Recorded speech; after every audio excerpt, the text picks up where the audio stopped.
Um, okay.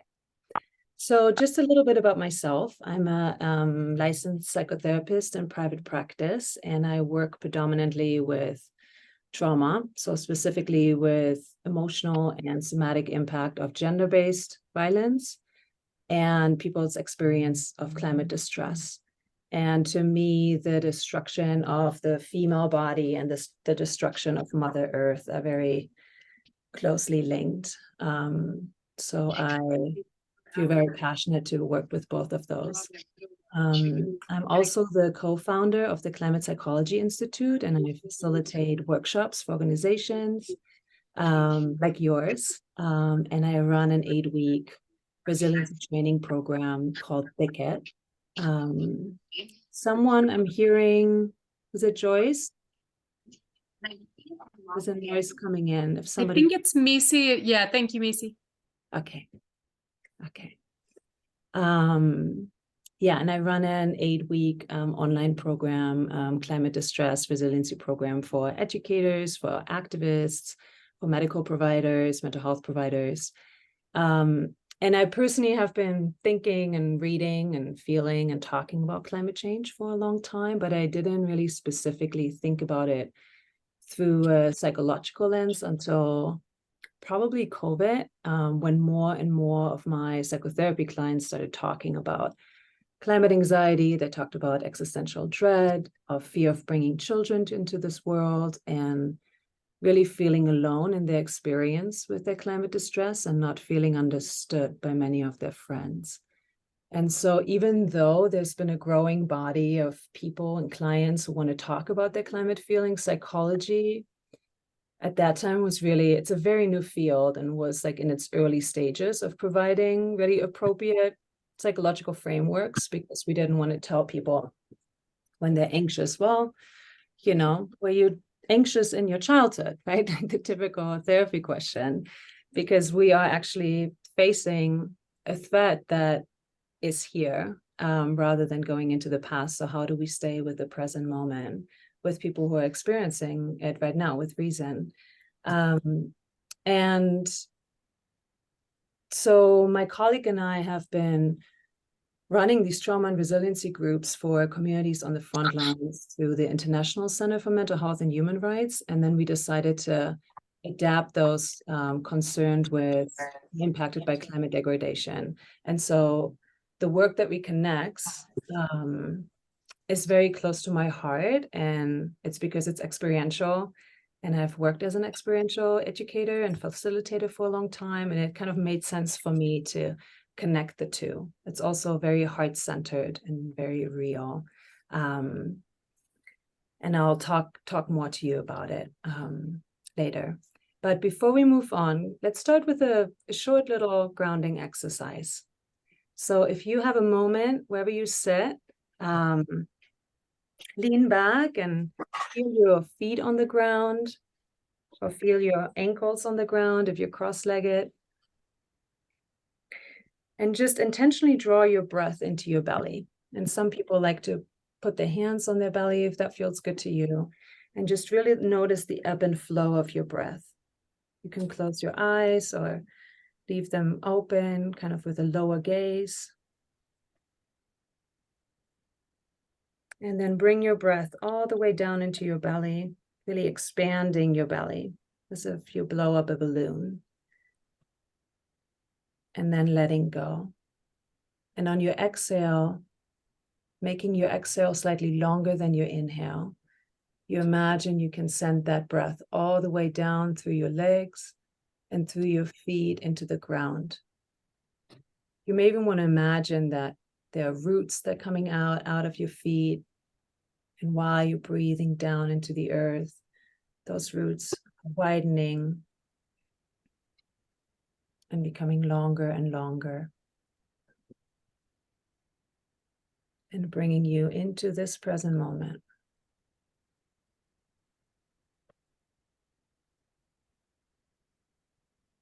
And then ask yourself, or bring to mind, really, a place that was magical to you as a child.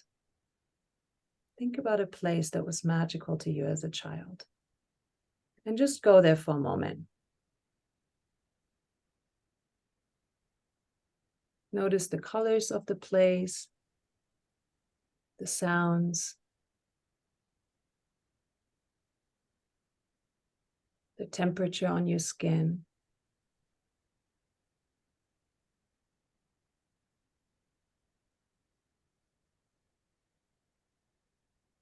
And let yourself fully be there.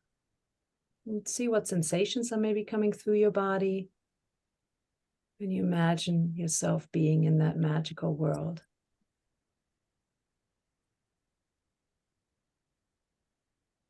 And then again, feel your feet on the ground, your connection with your seat, and the connection with all the people who showed up here today.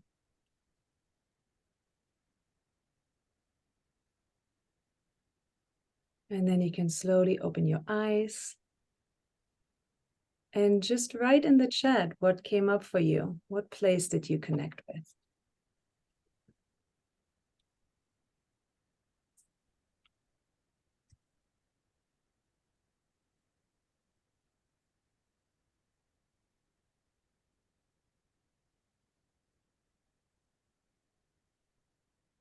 Let me see, I just lost my chat. Where did it go?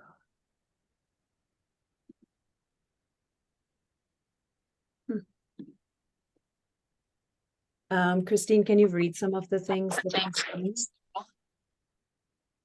We've got a tree fort, got sunsets, lots of trees. Picking blackberries with my dad and sisters in the backyard. Aspen trees on a ridge. A dock in Michigan with a flock of starlings flying over, like 15 minutes. Beautiful. There's the sense of aliveness that comes in when we connect with these magical places that a lot of us probably called home for a long time, maybe still. And it's this tremendous amount of, natural beauty that really can be found in each landscape and in each moment when we choose to pause and to just look up.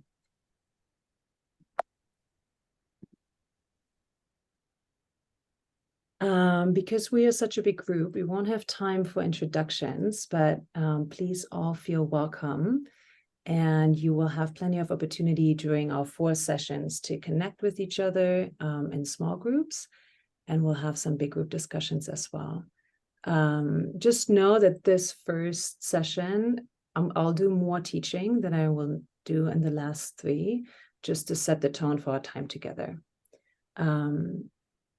So today we're going to talk about the work that reconnects and this 3 stories.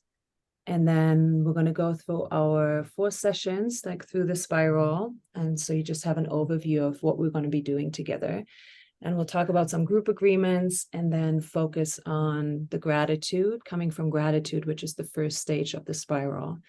And then I'll do some teaching on climate psychology, climate feelings, and our nervous system. The work that reconnects is a form of group work. And the central purpose is to bring people together into a new relationship with their world and to empower them to take part in what Joanna Macy likes to call the great turning. Well, I will explain to you in a moment. But it started in the late 1970s and it has many names. It's also known as, you may know it as deep ecology work, like in Germany and the Ukraine and Russia. That's how they call it. Active hope, they call it in Japan. When they initially started, they called it the despair and empowerment work.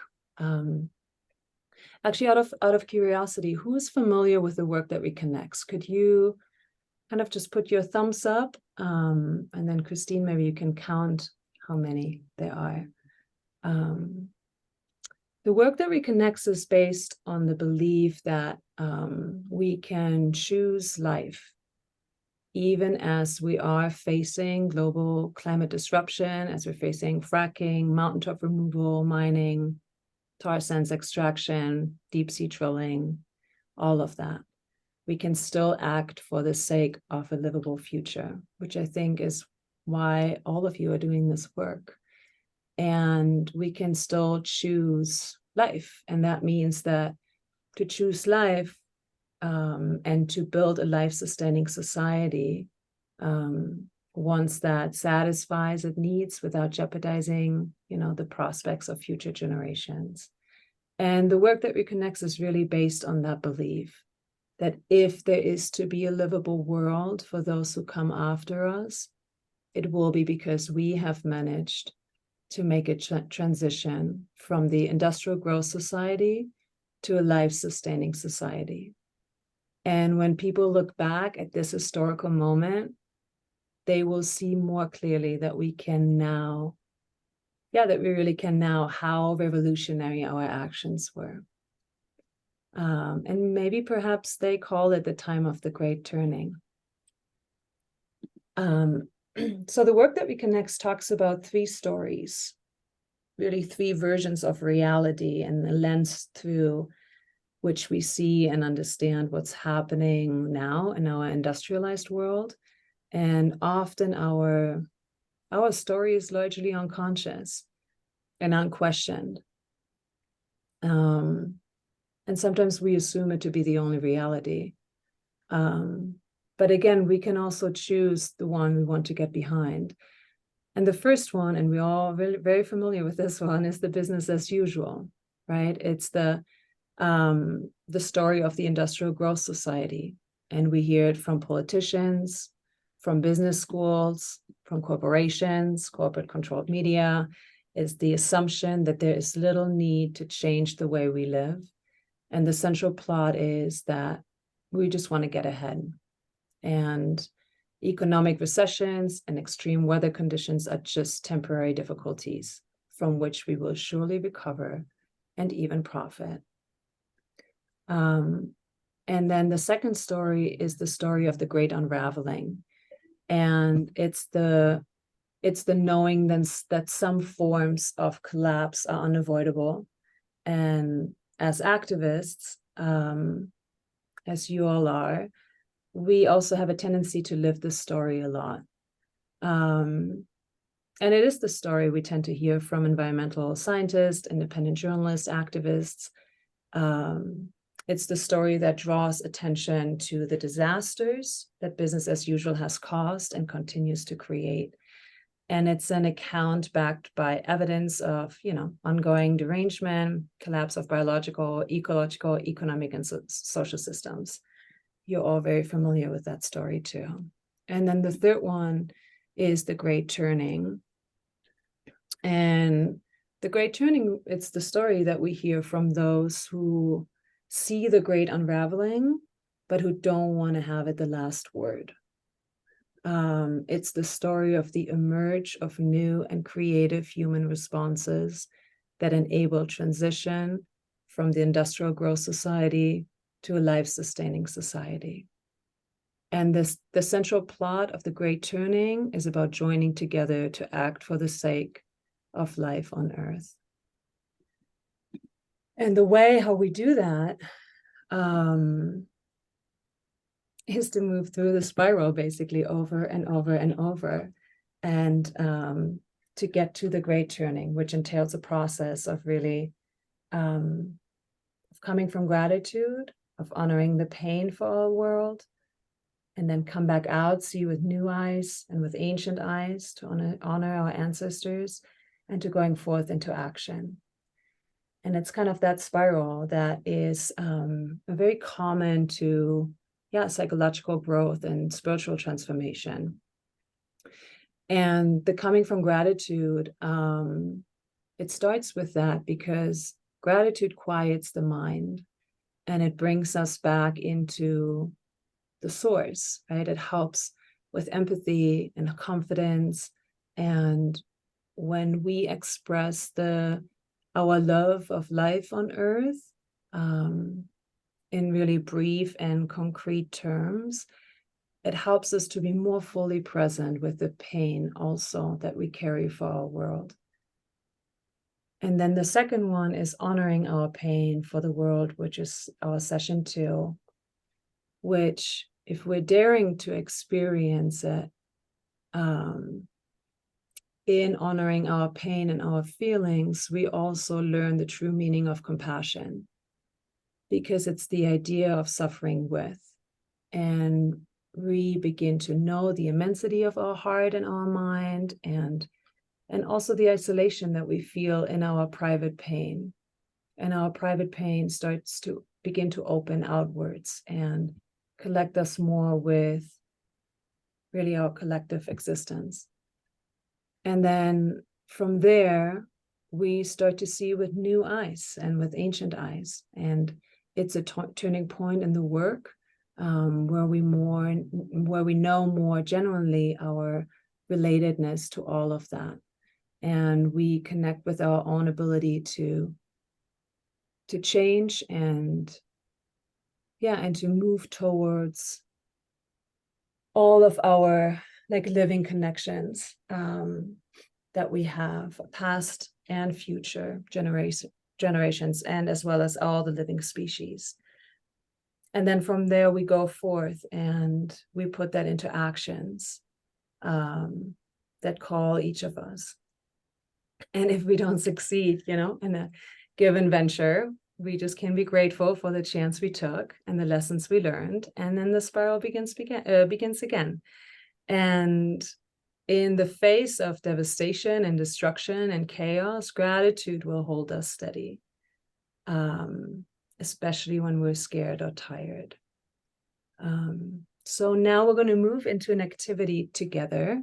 But in order to create a safe enough environment to do this work, I would love, over those 4 sessions, let's just consent on some agreements. These are agreements that I like. You are very welcome to add other agreements into the chat if you feel like there are things I'm missing for you. And then Christine will collect them if some come up, and we can add them to it. Okay. So take turns speaking, refrain from interrupting. When you choose to speak, be mindful of time. Listen when others are talking. And the listening, what I mean about that is that being really fully present with our partner, because sometimes when we do prompts and when we do groups, we may start to already think about, when somebody else is talking, what we may want to say when it's our turn. And let's try to push that away, because it really distracts us from being just fully there for the person who's talking. And I'm sure whenever it's your turn, it's all going to come back to you. And then respect everyone's perspective. Don't impose on your own views on others.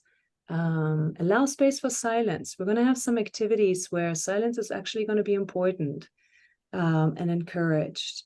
And that if you have a tendency to jump in fast, maybe pause for a moment and see what can emerge when you sit together in silence for a little bit. And then step up, step back. So step up if you may know about yourself that you're someone who stays a little bit more quiet, and who doesn't have a lot to say. I encourage you to step up more if that feels comfortable. And for the ones of you who like to share a lot and who are very excited and have a lot of things to say, which is wonderful, you probably know this about yourself too. Just be mindful of, because we have a big group, so if you have spoken once, maybe take a step back. Can we all agree to these agreements? And then Christine, are there other ones in the chat that you see that came up that want to be added? Oh, now I see the chat. Okay.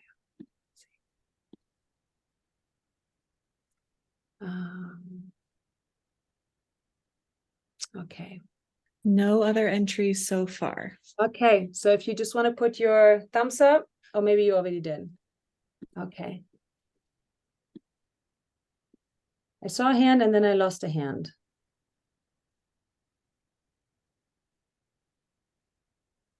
Okay. I'm just assuming we're all good. Okay, so Christine, do you have the group set up? I will do that right now. Okay, I'm gonna give you the prompt then. We're gonna go into groups of 5 or 6. This is gonna be a 30-minute activity or 29 activity in total. And you're going to have 8 minutes for each prompt. The prompt is going to come up. We're also going to put it in the chat, so you have it there.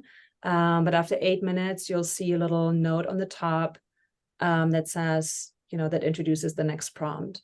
And just go in a circle. You can go multiple times. Just make sure that everyone has spoken at least once. And then after those 3 prompts, you're going to have 5 minutes that you can just debrief together. And then we'll come back to the big group. And again, you may experience some silence together, but let's embrace it. Let's not try to fill it right away. Okay, so I'm going to bring my drum out here. So I want you all to imagine that we are traveling at a point outside of space and time.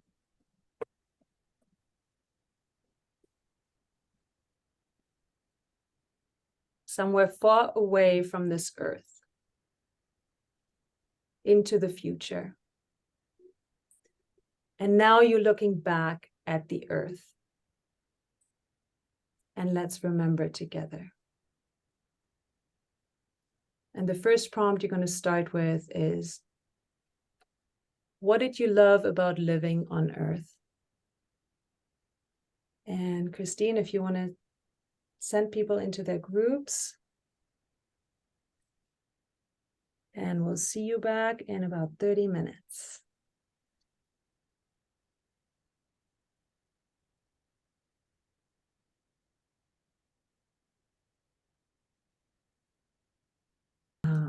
Okay, I'm going to share my screen again. Let's see.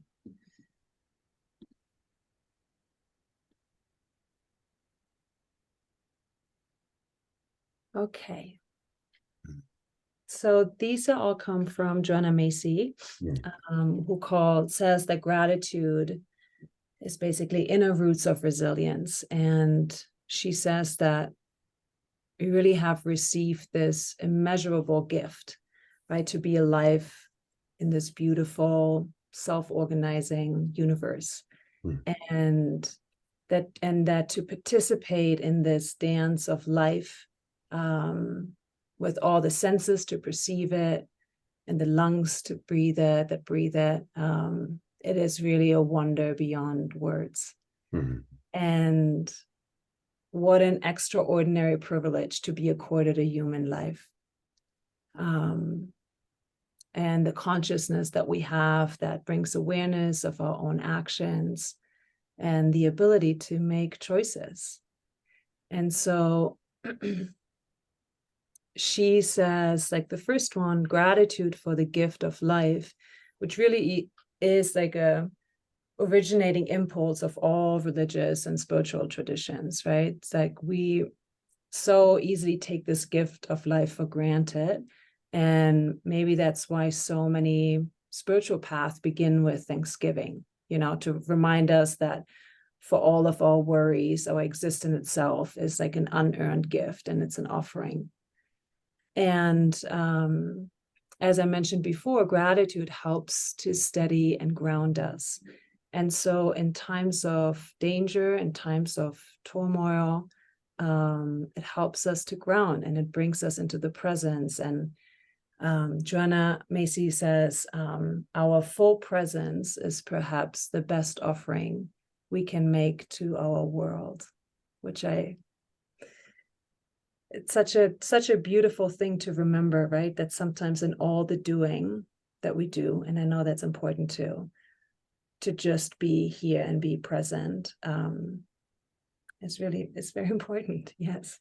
And gratitude is actually not dependent on our external circumstances. So even though our world is in crisis to the point of, we all know where survival of conscious life on earth is in question, in no way it diminishes the wonders we can find in the present moment. And gratitude is politically submersive, which in a way it can protect us from consumerism, right? It can serve as like a counterweight to the dissatisfaction we may be feeling of the things we don't have, or who we want to be, or the cravings we have, or the needs we have, right? Which are all supported by our political economy. And gratitude is also seen for many as a sacred duty. As we all know, gratitude is like at the core of indigenous culture on Turtle Island. Like the Haudenosaunee, for example, call it their sacred duty. And they start every meeting or every ceremony with like thanks and greetings of all living beings. And as well as like giving offerings to all that gives life. And so perhaps the practice of gratitude can help us understand the remarkable self-respect and dignity of those Native folks, and who have not been defeated by centuries of broken promises and cultural genocide, and it almost feels like that gratitude and the dignity and the self-respect that comes with it, has helped them survive. And that's really an inspiration for all of us as we face the suffering that this crisis brings. So let's talk a little bit about climate psychology. What is that? So it's a very new field, and it studies the psychological behavior of people in relation to climate change. So in the field, we're looking at immediate mental health impacts of climate-related disasters, like long-term stressors of living with the reality of climate change. And climate crisis, we say climate crisis is not a crisis of the planet, but also a crisis of the mind and a crisis of meaning for many. And we can look at it in a way in like an interconnected, not just at mental health, but also at community health and at physical health. You probably have seen this Venn diagram before. But when we talk about community health, it's like impacts of natural disasters create displacement, social instability, strains on social relationships, threatens our sense of belonging. And then impacts in regard to mental health, extreme weathers and extreme weather events or disasters, can lead to post-traumatic stress disorder, more depression, more generalized anxiety. We see more suicide. And whenever there is a lot of external stress, it also creates, oftentimes we see really high rates of domestic abuse and interpersonal violence that then gets acted out at home. And then we have the physical health, right, of natural disasters, which of course there's death, there's injury. Just thinking about all these people dying in Morocco and the flooding in Libya, and like it's just so much death, right, that we're going to continue to see. And the disruptions in food and water and shelter is going to create other physical issues, other diseases, and then the disruption in delivery of health services. And then there's also with the heat waves and the wet bulb phenomenon, there's a lot of heat stress, right? And heat and mental health is really closely connected. I was just reading an article in the Washington Post, and they talked about that 425 people were dying of extreme heat in Phoenix last year, and many of them were struggling with mental health and other conditions that made them more vulnerable to a hotter climate. I mean, Iran had reached, what was it, like 150 degrees or something this summer, with so many dying and experiencing like the wet bulb effect, right? And that's very scary. And here, this is a slide that's from, the Grantham Institute from 2021. They're just describing multiple pathways, how we can look at this. let's see, I'm going to open this a little bit so I can see it. So they're like, we have the increased global temperatures, and then increase in frequency of extreme weather, of course. And then we talk about the spectrum of direct and indirect exposure, or direct and indirect impact. And so, for example, if we have, acute disasters such as storm, heat waves, floods coming in, they're like the long-term consequences, such as economic, social changes, forced migration.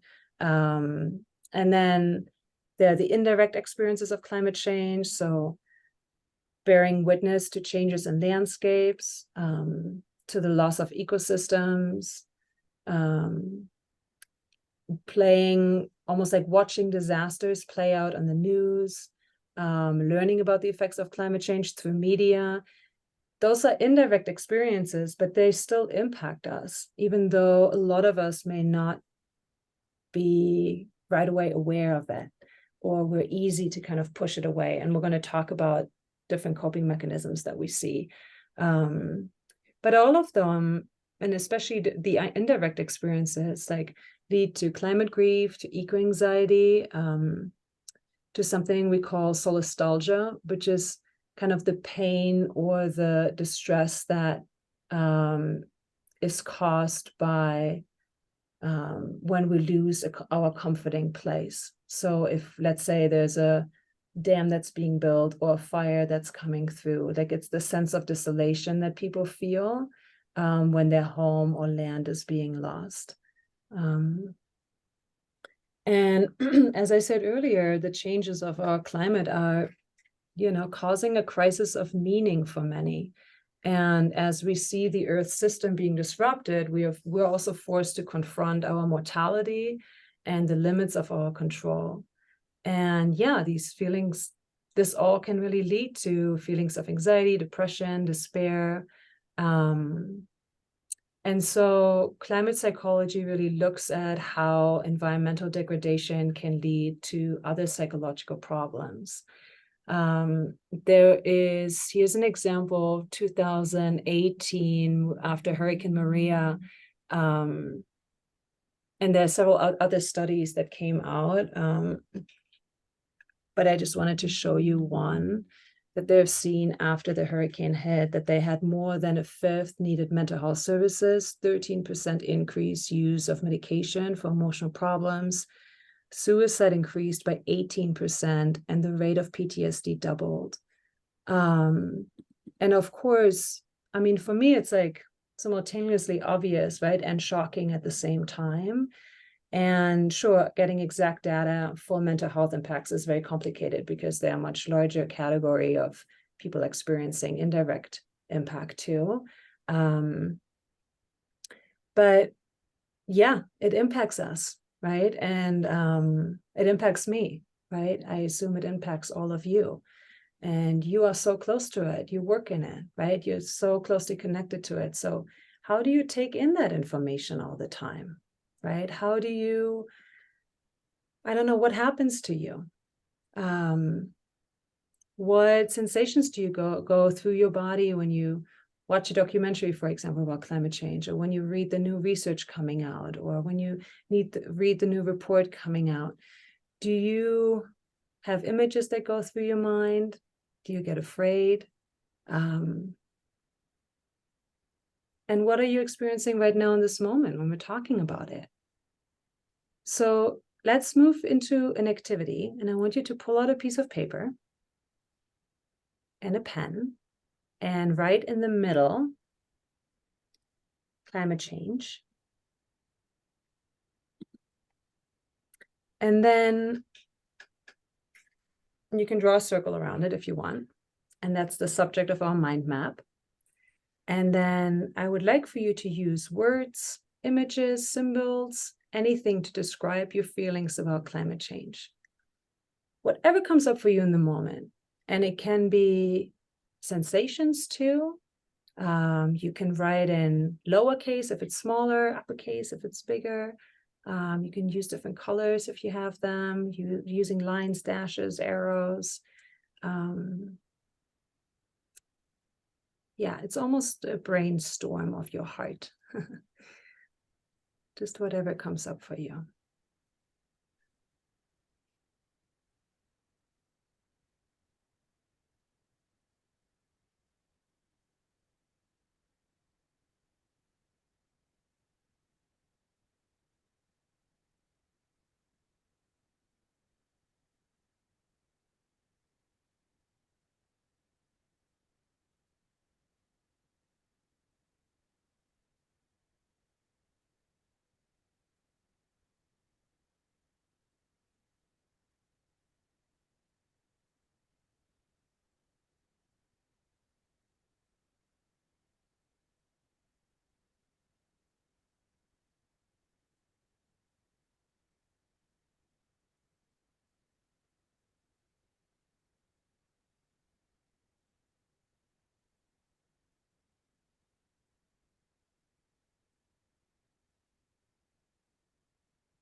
If you feel comfortable, and you can continue to write things down throughout the rest of the presentation, but I would love to hear from you, and you can just write it in the chat, like certain things that came up for you, certain feelings that you're identifying, or behaviors or sensations,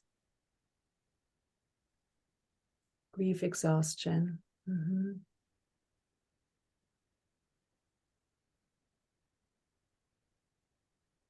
Yeah, I can feel that too. Fear, anger, anxiety, sadness, weight, pressure, heaviness, frustration, loss, despair, opportunity, fight like hell, disgust, lots of emotion.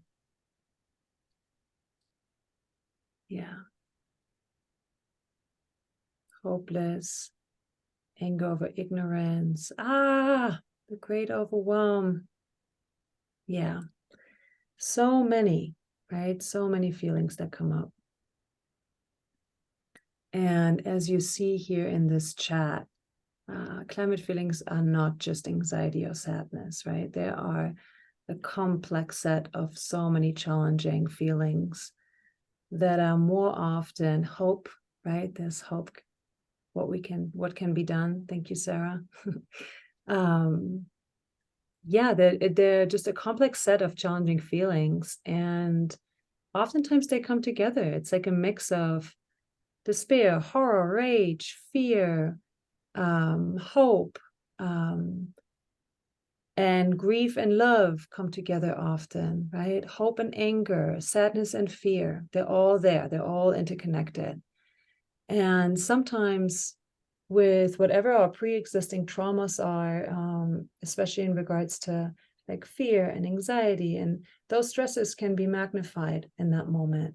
And it is a situation of sustained stress that we're in now. You know, we used to have fire, and then it would end for a long time, for example, right? Now we have fire seasons, hurricane seasons. Our nervous system doesn't really get the same amount of release, of break. So there are feelings like climate anxiety that comes up, right? It's like this chronic fear of environmental doom, being overly concerned about the environment, and a general feeling of helplessness and how to fix it.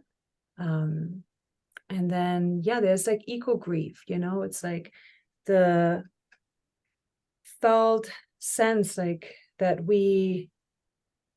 it's almost the anticipated ecological losses, right? They haven't maybe happened yet, all of them, but just knowing that they will come, and including the loss of like species and ecosystem and meaningful landscapes. And then we have fear, which you named, and frustration and guilt and shame. And then there's also denying, right? And distancing ourselves from it. Or we may have this like existential dread, just really feeling the frailty of our own mortality and those of the future generations. Here are a few terms that we've been talking about, we meaning, you know, in the climate psychology field, that we've been seeing, and we've been trying to put names to it. And so the solastalgia, I already mentioned that to you, but then there's like the more, even more intense state, which is topo-aversion, which is the feeling that you do not wish to return to a place you once loved and enjoyed when you know it has been completely changed for the worst.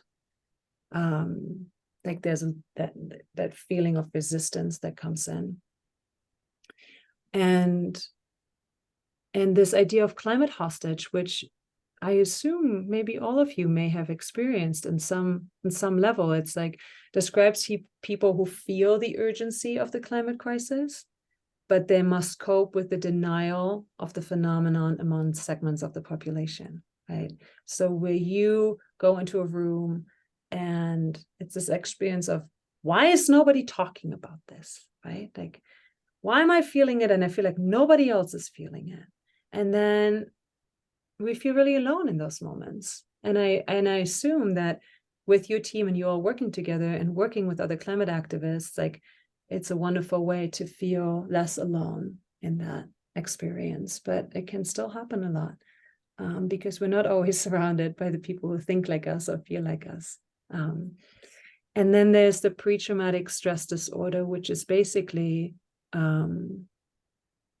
like we have this here in Boulder, for example, when the winds come up, right? There's this, like the winds come up and we know that winds can bring fires. Fires haven't happened yet, right? But it's this feeling, it's almost this like anticipatory anxiety about like a potential threat, or a potential devastating event that's gonna come.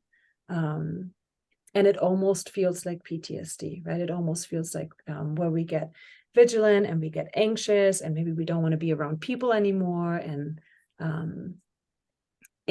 all that is to say that I want you to take in is that climate distress is normal, right?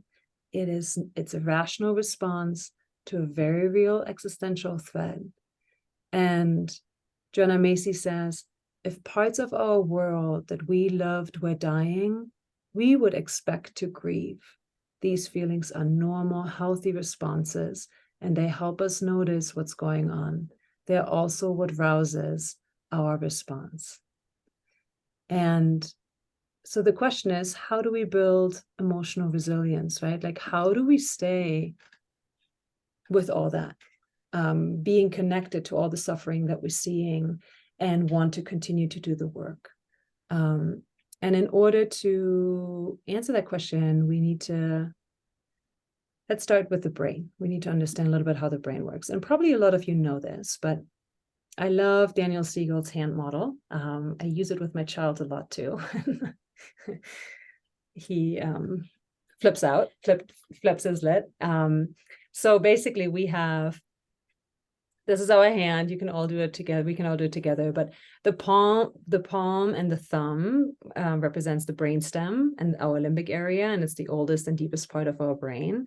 And then it's like our emotional brain, where we have our memories and emotions process. It's also where our fight or flight. And so this one here, our thumb, is our amygdala. Sometimes I draw a little face on it. Is our amygdala that wants to fight, wants to freeze, wants to fawn, right? That it gets triggered. And then we have the knuckles, which is our cortex, which is our rational brain, which gives you the ability to think and to reason. And then our fingers, our prefrontal cortex, right? Which integrates all the functions of the different brain areas. And when you get dysregulated, right? When you get triggered, when you go into the fight response, for example, what Daniel Siegel says, you flipped your lid, right? And your prefrontal region is no longer linking to your cortex, to your limbic system, to your brainstem, to your body, and really to the social world.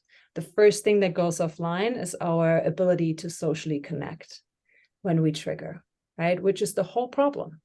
If we have a world of triggered people, how do we ever going to do work together, right? If nobody is able to actually connect, to have their social engagement networks online, which we need. Yeah, and grief can arouse that response too. I think maybe, is that what we're saying?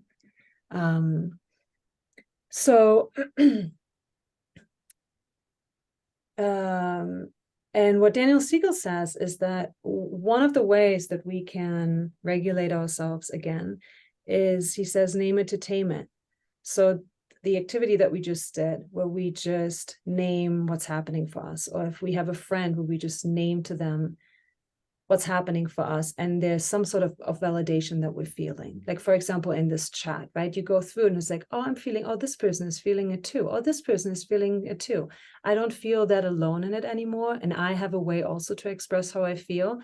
That is one way for us to get that regulated again. That's why group work is so beautiful, right? When we sit together and I do these climate cafes, and people come together and they just share how they feel. And it feels so validating to them to be in a group of people who have really similar feelings. And so the window of tolerance is a really important concept to think about when we talk about building emotional resiliency or widening our window of tolerance. And so throughout our day, it's very normal to experience ups and downs, right? Sometimes we feel more stressed or tired, but we're managing, right? We're typically able to readily receive information, to process and integrate information, to respond to the demands of everyday life without much difficulty. And that's also called our zone of resilience, right? And based on people's experiences in life, like little stressors can push them out of their window of tolerance, while others can stay regulated in stressful situations for much longer. So if you think about it that way, like your window of tolerance could be like this, with not a lot of bandwidth, right? And some other people may have a wider window of tolerance based on their experiences. But there is this cultural myth that, and you've probably all heard it or maybe experienced it yourself, that if I let myself feel or express my emotions, I'm going to fall into a pit of sadness or anger, and I'll never get out, right? That it's a waste of our precious time, and especially when it comes to climate change and social justice work, right? It's a waste of our precious time. We don't have time. It's urgent. I'm not going to let myself feel because I'm never going to get out of that puddle again. And neuroscience tells us that just the opposite is true, right? That it's when we deny or push down our feelings that we can get into trouble. And it takes away our energy, and it often comes out sideways as like anger or depressions. So I want you to remember that healthy feelings are the ones that flow, right? And when we feel too anxious, for example, or when we go in the fight or flight, it's the one above, it's the hyper aroused state. Some people may stay longer in the hyper aroused state.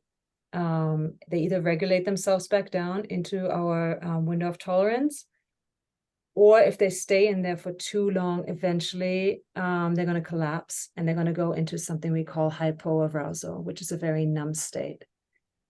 Nobody and no nervous system can stay in this for too long, right? We know this in animals too, right? They're like, okay, can I fight? Maybe. Okay, I'd rather flee. Oh no, I can't flee. And then I'm going to just like stay like this, right? I'm just going to paralyzed. I'm going to freeze. I'm going to hope, that the predator is going to leave. And we do this too all the time. And I want to give you some examples how this may look like for people who work in climate. This is from a climate psychologist, Leslie Davenport. She's written a wonderful book about it. I can send it to you. I forgot the title, Emotional Resiliency in the Face of Climate Change, I think. And so a fight reaction, right? We know the fight reaction well. It's the come out and swing. It's when we face a stressful situation and we're ready for fight. And some individuals in this reactive state jump into extreme activism, for example. It can show up as reckless language, being really argumentative. There's this like impulse, obsessiveness about it. And it's a sign that maybe your life may be out of balance a little bit.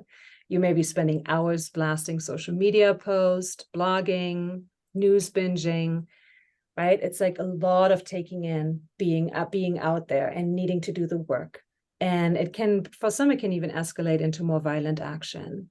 And another behavior that we may see in the fight response is like solution aversion. So it's like using, how do you say, like hot button phrases, right? That can close down a conversation right away instead of initiating dialogue with someone. Or we're going to split the world in good or bad. And sometimes that can even happen between, right, climate change organizations. Like, we are good and you're the bad ones, and we're doing it better and you're not doing it so great. And so it creates, of course, more division and rather than collaboration. And then, of course, fighter activists have a very, very high risk of burnout, which we'll talk about in a little bit. And then flight is Susan Clayton, who's a wonderful, she's just really active. Maybe some of you know her. She's a psychology professor and the chair of the environmental studies program at the College of Wooster in Ohio. And she says that, which I really appreciate, she says, in a way, it's kind of surprising that anybody pays attention. We don't want to think about something that is scary, right? Of course, we want to avoid pain, right? Especially when there's no clear solution. And so it's like a natural response, because it's very anxiety provoking to wonder, where can I go to be safe? What's going to happen to me and the people and the places and the things I love and I care about? And we humans are very, very loss and risk adverse. So we become very creative in finding ways to distance ourselves from emotional pain. And so flight is one of them. And so it's a way to minimize and distance our feelings that may arise from climate distress. And one way we may do this is through positive illusions or unrealistic optimism.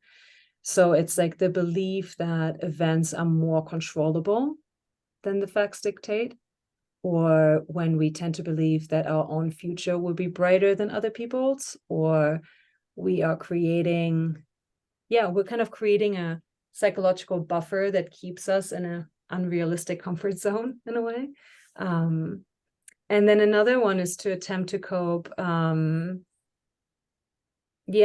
another way for us to cope with maybe the guilt and the overwhelm that we feel of wanting to make a change but not being ready or knowing how to. And so we, may do something like personal greenwashing, when we become content with like little token efforts that we make that make us feel better about ourselves, right? Like, oh, I recycle, and I do have an electric car, and and it does inflate the actual degree of environmental benefit. And I think, but we do this sometimes because it's almost one way to regulate ourselves again in the moment, and to feel better and to cope with that guilt. And then there's freeze, right? So it's like deer in headlights. It's essentially completely dissociating from our body and from our psyche, and to avoid the sense of overwhelm that we're feeling. And so the freeze response can create can create almost like cognitive dilemma of wanting to help the planet, but also desiring like the familiar creature of our comforts, the ease of our lifestyle that may have a high carbon footprint. So it may look like, we may fly to our favorite vacation spots and eating fresh fruit year round, and eating meat from factory farmed animals, buy clothes without noticing where they're made, all of these things. It's almost like our society has ceased to care about what's happened to life on Earth, right? And we see this in the story of business of as usual. And Sally Weintraub, who wrote another great book, I think The Psychological Dimensions of Climate Change, something like that.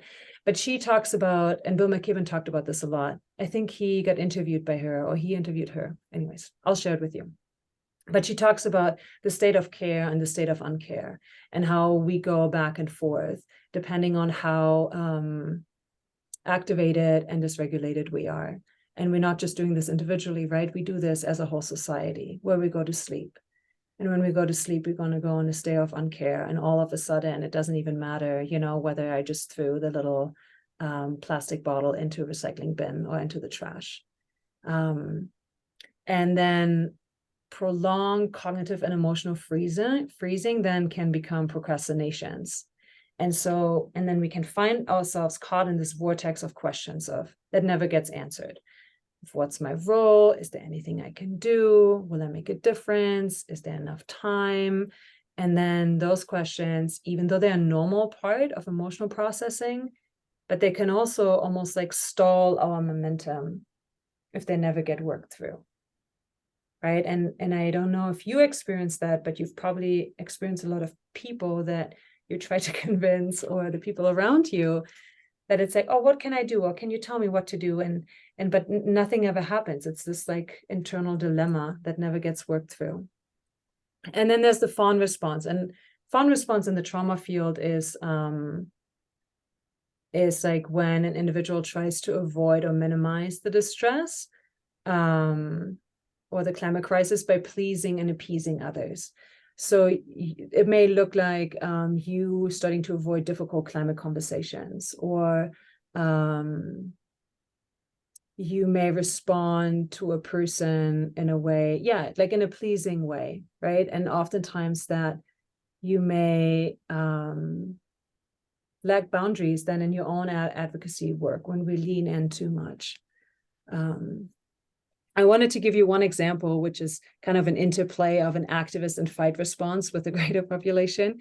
So if we have climate advocates, right, who operate in the fight mode, and who may believe that if they shout the information louder and more frequently, it will force things to shift, right, and maybe reduce our own stress.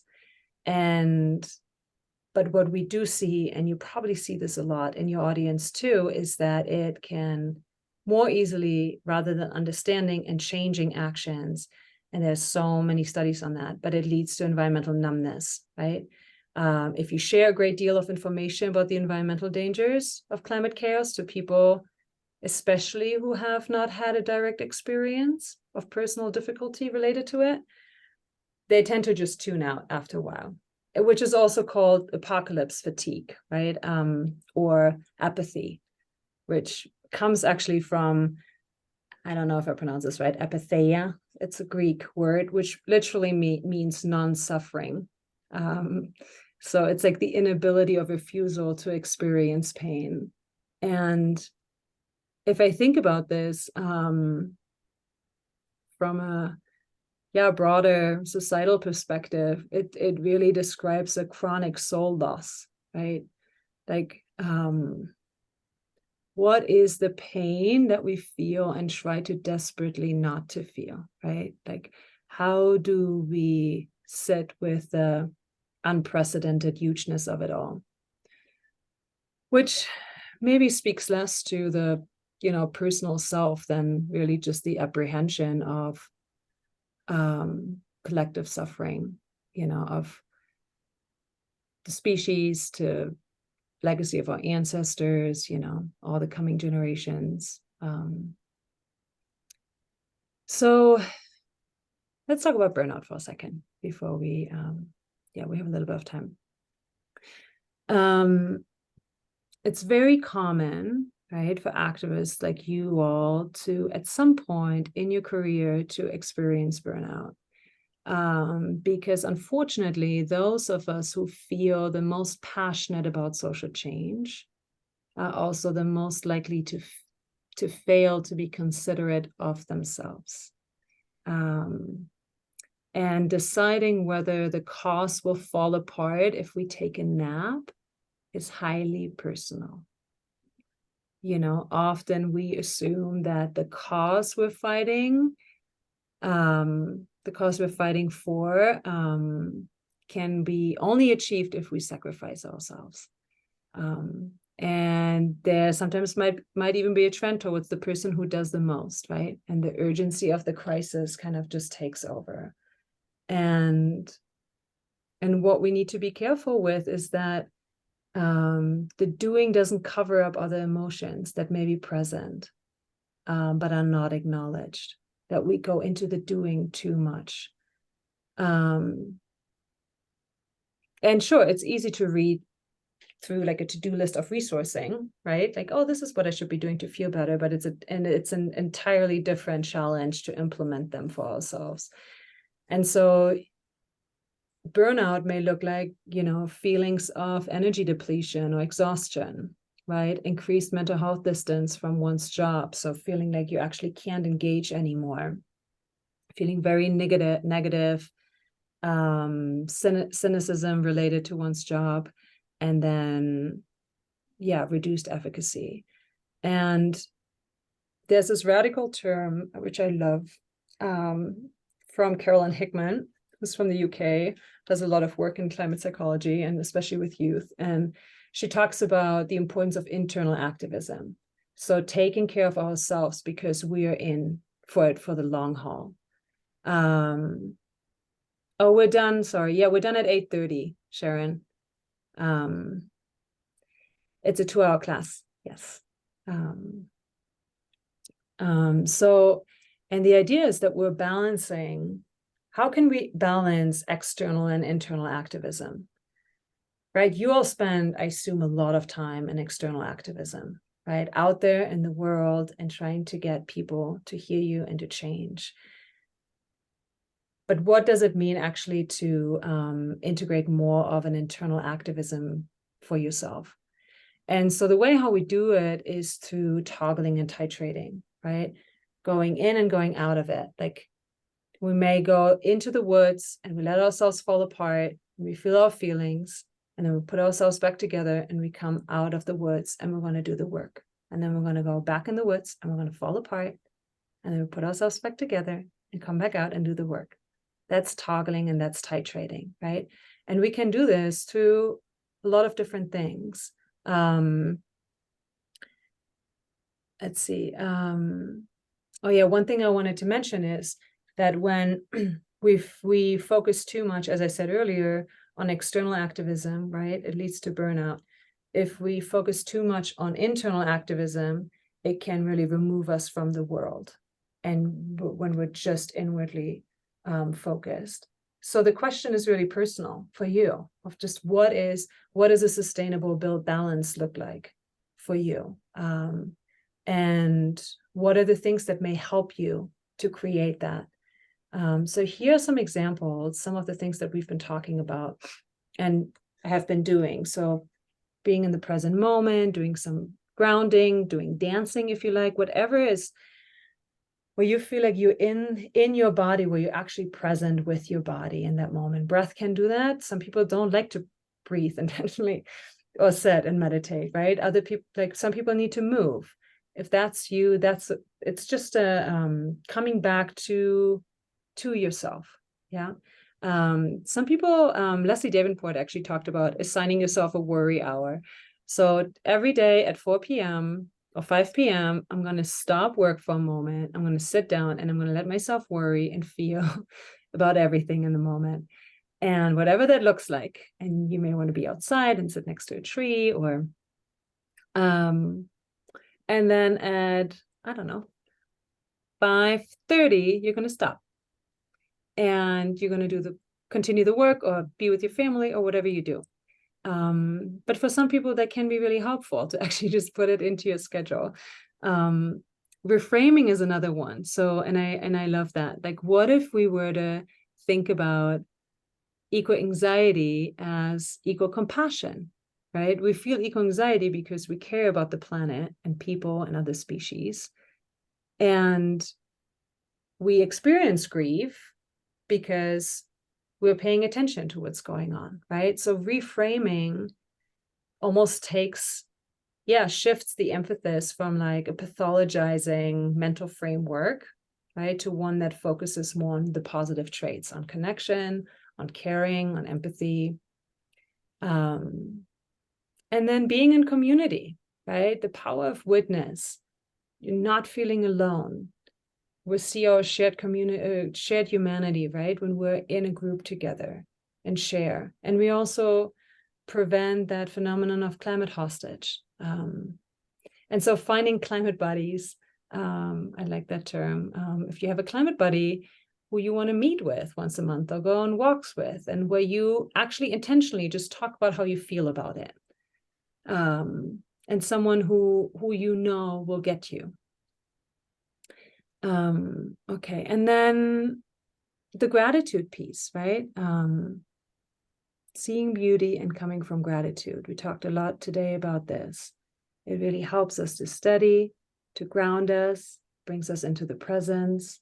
And again, I want to remind you that even though our world is in crisis, like in no way it diminishes the wonders that we can see and the beauty that we can see in this present moment.